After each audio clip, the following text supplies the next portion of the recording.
অন্তর্বর্তী সরকারের প্রধান উপদেষ্টা হিসেবে আজ আমি আপনাদের কাছ থেকে বিদায় নেবার জন্য উপস্থিত হয়েছি।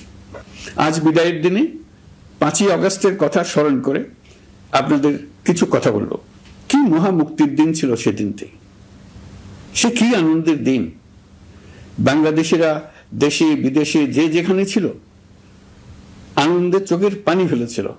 দৈত্যের গ্রাস থেকে তরুণ ছাত্রছাত্রীরা দেশকে বের করে এনেছে, দেশ মুক্ত হয়েছে। কিন্তু দেশ সম্পূর্ণ অচল। এই অচল দেশটিকে কিভাবে সচল করা যাবে সেটা ছিল সবার মনে। অভ্যুত্থানের ছাত্র নেতারা ঠিক করলো দেশকে সচল করার জন্য একটি সরকার লাগবে।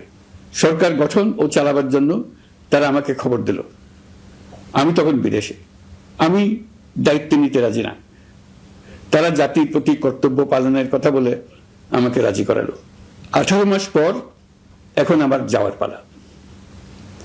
আমি আজ আমার কাজ হতে বিদায় নিতে আপনাদের সামনে এসেছি। আমাদের প্রথম কাজ ছিল দেশকে সচল করা। এটি ছিল সবচেয়ে কঠিন কাজ। যারা দেশকে লুটে পুটে খেত তারাই দেশের এই যন্ত্র চালাতো।